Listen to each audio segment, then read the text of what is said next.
Bien-aimé du Seigneur, loué soit Jésus-Christ.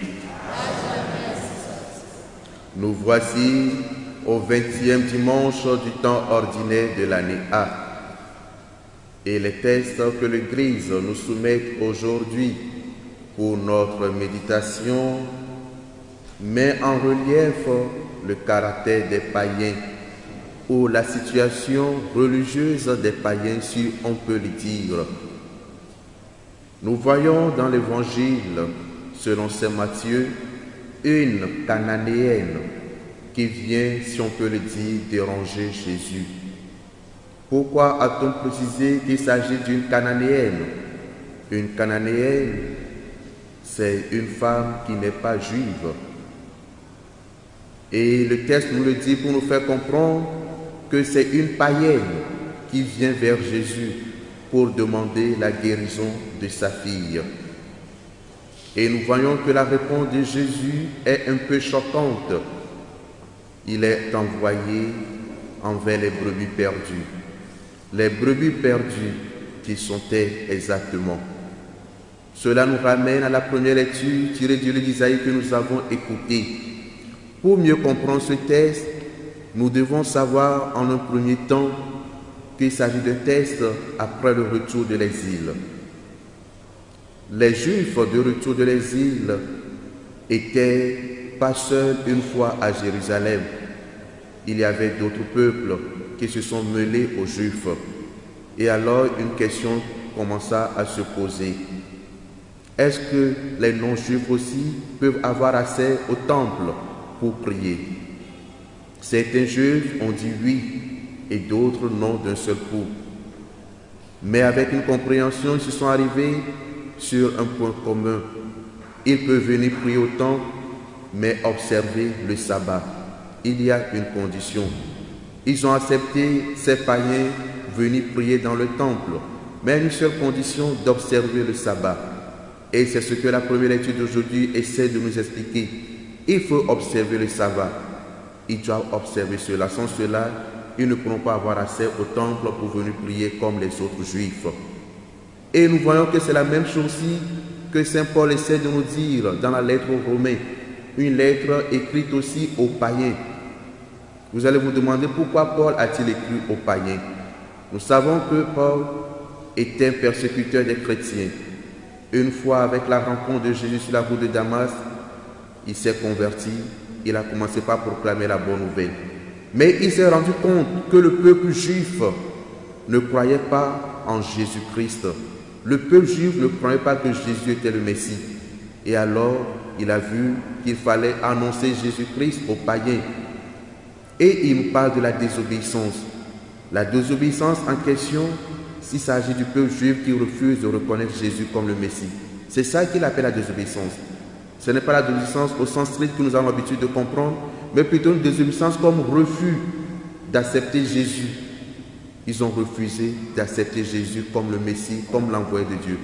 Et c'est une désobéissance envers Dieu, créateur à nous tous. Et au cours de cette désobéissance, il s'est rendu compte que la miséricorde de Dieu s'étend non pas seulement au peuple juif, mais aussi au monde entier. C'est ce qu'il dit. Dans la désobéissance du peuple juif, découle la miséricorde de Dieu. Et cette miséricorde de Dieu s'étend sur tous les peuples, sans exception. Et nous voyons que devant Dieu, pour pouvoir avoir accès au salut, il y a une chose capitale qu'il faut savoir, c'est la foi. C'est ce que Jésus nous dit dans l'Évangile. Nous revenons toujours à l'Évangile. C'est la foi, la condition essentielle, la condition principale pour avoir le salut, c'est la foi. Et la cananéenne a reçu son salut. La cananéenne a reçu son salut, le pain des enfants. Qui sont ces enfants? C'est le peuple juif, le peuple choisi par Dieu, le peuple dans lequel Jésus est né. Jésus est venu en un premier temps vers les Juifs. Ils sont les enfants gâtés, les enfants choisis, si on peut le dire. Et alors le pain en question, c'est le salut. Le salut est réservé aux Juifs.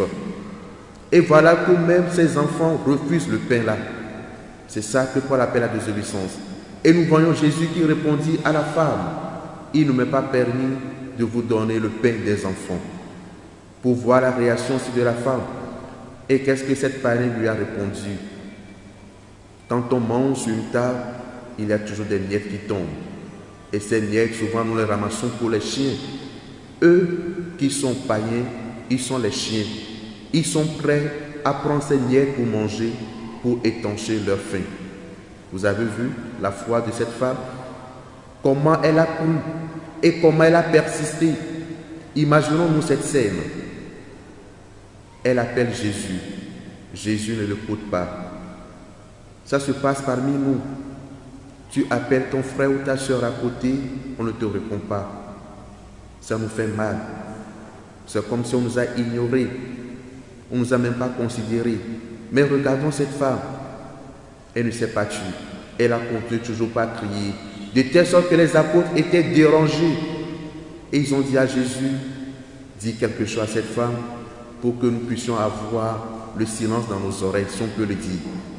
Nous tous, nous voyons déjà comment cette femme est en train de crier. Imaginons-nous cette scène. Et la voilà, une fois devant la réponse de Jésus, elle n'a pas perdu courage. Elle aurait pu retourner en étant fâchée, en étant découragée, mais elle est restée. Nous voyons la foi d'une païenne. Qu'en est-il, nous chrétiens, de notre foi aujourd'hui? Pourrons-nous mettre nos mains à la poitrine, frapper nos poitrines avec nos mains en disant, Seigneur, j'ai une foi aussi comparable comme celle de cette païenne? Il nous serait très difficile de dire cela. Nous ne sommes pas loin du peuple juif, ces enfants qui refusent le pain, qui refusent le salut. Et ceux qui nous entourent viennent bénéficier de ce pain en une seule seconde, en des fractions de secondes. Et nous qui sommes là pendant des heures, des jours, des mois, des années, le pain est en train de passer à côté de nous au jour le jour, à cause de nos façons de vivre, à cause de nos refus de reconnaître Jésus comme Messie dans notre vie. Nous nous disons chrétiens, mais est-ce que nous acceptons Jésus réellement comme Messie dans notre vie à tout moment? Non. Nous l'acceptons seulement qu'à des moments où nous pensons que nous sommes bénéficiés surtout des biens de ce monde. Et quand il n'y en a plus ça, on tourne le dos à Jésus et on l'oublie. Et un païen en ce moment, il ne suffira que de quelques fractions de secondes pour se convertir, pour avoir le pain que nous avons tant cherché, et mais qu'il passe toujours à côté de nous. Cherchons à faire confiance en Dieu comme cette femme. Elle n'a pas eu à prononcer sa foi en Dieu d'Israël, en Dieu d'Abraham, en Dieu de Jacob et autres. Elle n'a pas eu à dire ça. Mais elle a dit de façon indirecte. Qu'est-ce qu'elle a dit? Aie pitié de moi, Seigneur, fils de David. Elle a dit, fils de David. Elle connaît bien les Écritures. Elle sait très bien que le Messie viendra de la lignée de David, de la maison de David. Et étant donné qu'elle a entendu parler de Jésus, elle a déjà cru. Elle n'a pas eu à professer le Dieu d'Israël dans le temple, mais avec sa foi et avec ce qu'elle voit et ce qu'elle a entendu, elle a professé cette foi-là déjà. Et c'est ce que Jésus a vu. Et Jésus lui a donné la guérison, la satisfaction à travers sa fille. Cherchons, nous aussi, à faire confiance en Dieu en tout moment. La première des choses à savoir, ne jamais se décourager quand nous prions. Des fois, nous pensons que Dieu a fermé ses oreilles, qu'il ne nous écoute pas, que nous ne sommes jamais exaucés. Et pourquoi nous, on se lamente tous les jours? On pleure tous les jours. On est triste tous les jours. Non, bien-aimés du Seigneur, pensons à cette Cananéenne et continuons toujours par prier. Ne baissons jamais le bras. La deuxième chose, notre foi. La foi qui nous fera voir le salut de Dieu. La foi qui nous donnera accès au salut de Dieu. Prions toujours pour que notre foi continue toujours par grandir. Pour que notre foi grandisse, afin que nous puissions avoir ce salut. Et la deuxième chose, à travers la foi, cherchons à vivre dans l'amour, dans la charité. L'amour de cette mère envers sa fille. Et n'a pas baissé les bras. Aujourd'hui, dans les familles, certains parents sont découragés de leurs enfants à cause du choix qu'ils ont fait dans leur vie, soit vers le mariage, ou soit vers telle fonction et autres.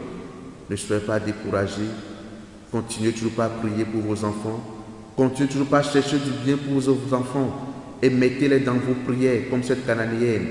Demandez-leur la guérison. Demandez-leur la guérison corporelle, la guérison spirituelle.